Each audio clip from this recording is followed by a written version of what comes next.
Hello beautiful people, welcome to the channel. My name's Debbie and I talk about all things to do with narcissistic, abusive and toxic relationships, as well as looking at healing from them. And in today's video I'm going to be discussing the different types of betrayal, and I want to point out a trigger warning here because it may be difficult for some of you to listen to, some of you to hear, especially those who may have been through a traumatic betrayal. Now, when we think of betrayal, we mostly think of somebody having an affair, somebody cheating on us. And to be honest, that is probably the biggest betrayal that there is. And personally, I detest this kind of betrayal. If you make a promise to somebody in whatever form of wedding, handfasting, joining of two people that you have, I believe that that promise should be kept. But that's myself, that's my own personal choice. Unfortunately, some people don't always choose that, and they choose to move on, especially the narcissist, because the narcissist wants younger supply. It may well be that you have given all the supply that you can, you've got nothing more to give, and so they go on to betray you. Or it may be that they find somebody who they find attractive through work or a party or a function, and they decide to pursue that person, have a relationship with them, betray you, and perhaps even in the future divorce or break up with you. But there are other types of betrayal as well that I'm going to discuss in this video. So before I do, if you enjoy it, please click the like button, please subscribe to the channel and share. And if you have any questions that you'd like to ask me or any future videos that you'd like me to do, you can email me at debbiewolfmoon@yahoo.co.uk. And I just want to apologise for the background traffic noise. It is rush hour here at the moment. So as I've already mentioned, the most common type of betrayal that we are aware of, not that what happens, but that we're aware of, is when somebody cheats on us. In other words, they go and make love to another person. Now, I know that my ex and I made a promise that we would not cheat on each other, and that would be the biggest betrayal. And that was before we even became handfasted, which is a pagan wedding, which personally I'm a witch and I believe in. And to me, those vows that I made were as valid and as strong as anybody who makes vows through whatever belief, whether it's Christianity or Hinduism, whatever belief they have. When that marriage occurs between two people, to me, that is sacred. But the narcissist doesn't see it that way. The narcissist is always, constantly looking for supply. Now, you in the relationship will be the first and main source of supply, but they will seek supply from others. And these could be colleagues that they work with or friends of theirs, family members. They will seek supply from them as well. So I have got no solid proof that my ex cheated on me physically, but in my heart, I feel it. And I felt it when it started happening, or when I believe it started happening. I have this collection of towels that are not mine. Where did they come from? I never bought them. You know, and they're not new towels either. They're not, brand new. They are towels that, from everything from bath sheets to hand towels. I was like, where on earth did they come from? The only way that they could have gotten into this house is through the ex. So there'll probably be other signs that they are cheating on you in a sexual way, but you may not pick up on them, and you may push that down as being somebody who is being abused in a relationship. You may sort of try and push that down, squash it and go, no, they wouldn't cheat on me. They love me. They've told me they love me. Even though you have this feeling, you have this distinct feeling, this instinct that they're cheating on you. And I want to say to you, as somebody who is a witch, who is a psychic, and who does readings, trust your gut every single time. Okay, it's the gut instinct. Your stomach actually rules most of the body, believe it or not, on a physiological level. Any nerves or stress that you have pretty much gravitate into the stomach. Think of butterflies in the stomach, that sort of feeling. That is when your brain has released a hormone into the body and creates that stress. This is why so many of us have stomach problems in life, especially those who've been in abusive relationships, because we perhaps haven't listened to our gut. Another thing that you may want to watch out for is strange times when your partner comes home, or strange things they say or do, or, you know, they've all of a sudden got a meeting at work and they have to attend this and it's their day off. But, you know, perhaps they work in a casual environment and they normally wear casual clothes for work, but they shower, dress up, you know, make themselves smell nice, perhaps put on some aftershave. And you wouldn't even think, oh, well, you know, they're going to see somebody else because you trusted them or trust them. But perhaps they're not. And there'll be little tiny hints and things that you pick up on.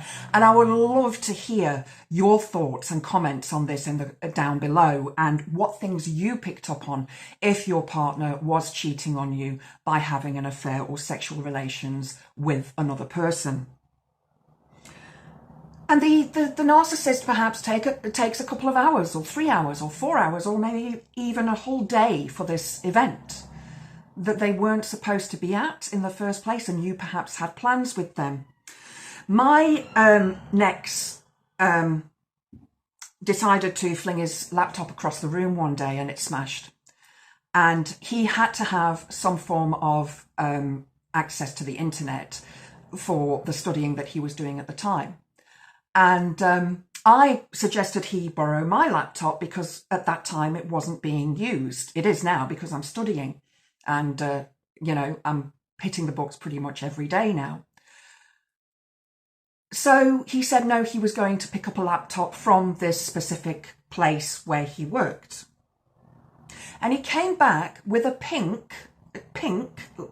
bright pink notepad, notebook, whatever you call them. iPad. And I asked him, why is it bright pink? And he said, oh, the company that he works for has to take whatever they can get in order to, you know, save money. And I didn't think anything else of it. It's only afterwards, when I had all this time to think about it, that I realized he'd borrowed this from his lover at the time. The narcissist really believes that we are stupid. And I know that none of you are. You may call yourself stupid for not having seen these traits appear or not having responded to these traits in a way that you think now that you should have done.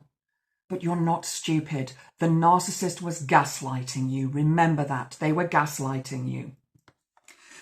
So another kind of betrayal can be a text affair. Now, everybody has a phone. Some people have two phones. I have two phones, mainly because there are things on my old phone that I don't know how to transfer over to my new phone. I'm a technophobe. I used to work in IT, but now you know, that was 20 years ago. Things have changed drastically since then.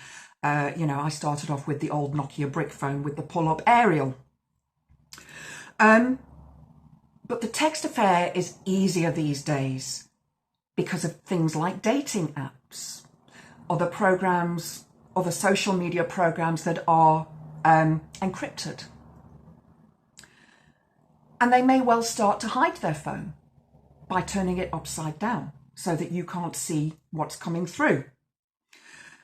They may walk away with the phone when, you know, you're perhaps in the middle of watching something together or doing something together, and they walk away with their phone and they're sat there texting. And a lot of people will say that this isn't betrayal, but I say it is. I say that texting somebody, you're thinking it, you're thinking about being with that person. That, to me, is a kind of betrayal. And I'm pretty sure that most of you watching this who have experienced this will feel the same way. And again, don't feel ashamed if you didn't think this at the time. Don't feel that you were stupid, because you're not. You were being gaslighted. The narcissist may tell you things like, oh, I'm messaging my mom, or I'm, dealing with a problem from work, or we have a work group that we all, contribute to, and we're having this discussion there. And while that may well be true, and it may well happen, how often do they do this? Then the next betrayal is, in my book, the work wife or the work husband. Now, this has been apparent for many years, and I've seen it mentioned in many movies. Personally, I've never experienced having a work husband, but it does happen, especially when these two people work closely together. Let's say, for example, and I'm not picking on any vocation at all, but let's say, for example, lawyers. Lawyers are in difficult jobs. They have a lot of work to do that is done after hours before a big trial. And it may well be that they are working closely with a member of the opposite sex or the same sex, whatever sexual orientation they are. And you feel left out of this because there are conversations that occur and that perhaps you think, well, surely that's something that he and I should be discussing, or she and I should be discussing, not discussing it with their work husband or work wife. You may raise this with your partner, and they'll probably say something like, we work together, you're being jealous. There is no reason for you to be jealous. And they are making you into the betrayer. They are making you be the jealous person, when you have every right to that emotion. Remember, the narcissist gaslights, and it's what they do all the time, not just to you, but to other people as well. And this gaslighting is meant to make you crazy, and it will elicit these kind of emotions. And you are not wrong to have or express these emotions. You've become dysregulated by something that they've said or something that they've done. And there is that old saying, I don't know where it comes from, that you are responsible for the words you say, not for the reaction of the person receiving the words. Now, I'm going to disagree with that, because somebody who gaslights is forcefully baiting you into having a reaction. Believe what you see. Simple. Believe what you see. The next kind of betrayal. Now, this one is a bit difficult because I don't think a lot of people do this, but it does happen, as I experienced, is your partner sees somebody who they don't know, who they find attractive, and they conspicuously or inconspicuously take a photograph of this person for their own sexual needs later on. Now, it happened to me. I have mentioned it before. At the time, I was teaching yoga and I had my own studio and I needed to go to the bank to deposit some money. Asked the next to go with me because I felt a little bit uncomfortable with the amount of cash that I had at the time. And as we walked into the bank, this beautiful goth woman, I mean, she was absolutely divine. And we both looked and like, wow. I mean, I'm sure you can tell that I'm a bit of a goth. And I went to the counter to do my business. He sat down in one of the waiting chairs. And later on that evening, we got home. We were sat on the couch after dinner. And he said to me, oh, I want to show you this photo that I took earlier on of what one of the cats was doing. So he opened his phone. I leaned over to look. And there was a photograph of this woman. He denied it. I'd seen it with my own eyes. Believe what you see. Oh, no, it's not there. You didn't see anything. Well, yes, I did. And he went bright red and I threw him out. And I should have kicked him out for good, but I didn't because I loved him. And he promised not to do it again. The usual promise of the narcissist. I won't do it again. I love you. I'm sorry I hurt you. I didn't mean to do that. but they're not sorry for the action. The next betrayal, and I think this has become more, I don't want to say popular, but it is more evident in today's society, is porn addiction. With the explosion of mobile phones, the internet, the fact that we have 24-hour access to everything in the world, porn sites are easily available, and there are lots of free porn sites. And also, some of you may know that you can phone into these porn sites and have these porn stars perform acts for you that you can watch and you can masturbate to. I have no problem with masturbation. Nothing wrong with that at all. But the problem comes in when the person is that addicted to porn that that's what they do in their spare time. They watch porn and they masturbate, or even worse, they want to watch porn while they're making love to you. Now, I don't want to be seen as a fuddy-duddy who doesn't agree with porn. It has its place in the world. But when you are in a committed relationship with a person, shouldn't that person be the one that you worship, the one whose body you covet, not somebody's body on screen, and that makes you, as the user of porn, as the viewer of the porn, get your rocks off or your socks off or whatever you want to call it. It's ugly. It's ugly to think that your partner is masturbating over a woman or a man who is better looking than you, who is probably better in bed than you. I'm not saying that that is the case, but they may well be, because that's their job. It's what they do. They are a porn star.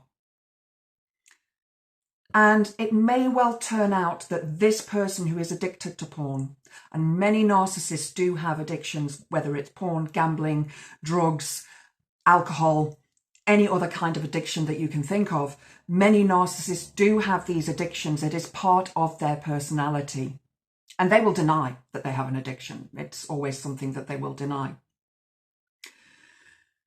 But this is going to make you feel diminished. It's going to make you feel small. It's going to make you feel that you're not good enough.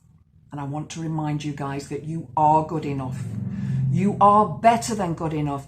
That person does not deserve you. They do not deserve you. Let them go. If you feel or have felt that these things are a bit iffy for you, and that you may sort of have this intuition that they're seeing somebody or they're performing something that is betraying you, you have every right in the world to feel betrayed. It is a normal, natural reaction. And I would say to you, question that feeling, journal about it, maybe even take notes of these things and how it affects them and you.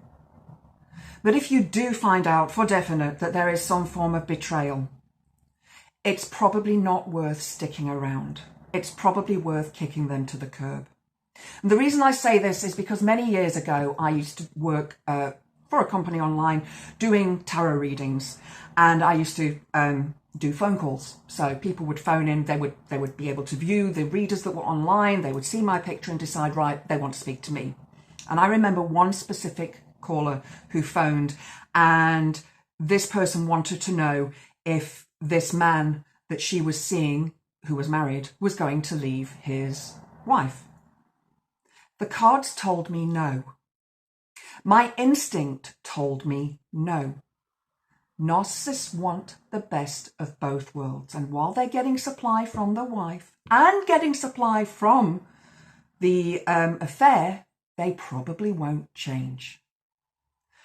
So remember, the narcissist commits betrayal in many, many ways. And I'd love to know any ways that you've experienced betrayal that I've not discussed in today's video. I'm sorry it's a long one, but I really wanted to dig into this topic because I feel that it's so important, because many of us who have been in an abusive, toxic, narcissistic relationship have experienced some form of betrayal. I hope you've enjoyed the video. If If you have, please click the like button. Please subscribe to the channel. And if you would like to email me with any questions that you have that you want to discuss in private, contact me at debbiewolfmoon@yahoo.co.uk. Blessed be.